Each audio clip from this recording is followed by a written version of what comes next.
Raqinilay, vatsralay vagheterilay, canda kiçtaday işara yarakoda. Quvqa çunvay hülünni, qizgin le perin gilay, vuç hidetin tici zurzun akatnvay halqarin, iyirtir kwakta. Savun quvatar yüzüne akur insanar, qahkana muğda, ve alemde jiday krari aburunçanda kiçtoda. Ha vaxtunda aburuz insan din xatsfer allaz, üçün qudrat da avaz ve barkalla allaz qezakoda. İgujar qilel qedayla tik xuh, qiler xkaş qiya, köxilas val muqajaz vaydi çirxuh.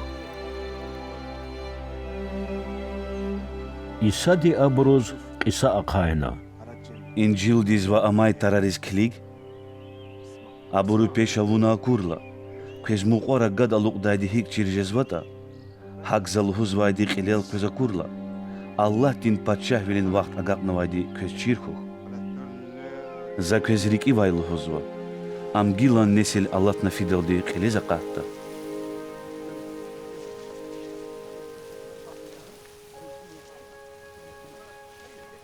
Çiğilnitsav Allah'na fida, amma zigafar Allah'na fidaç.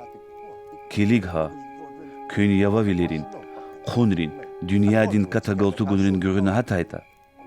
Ayyur celehezatayla, kön iyir tiyirjeda. Ayyur dünyada viridan qilal qeda.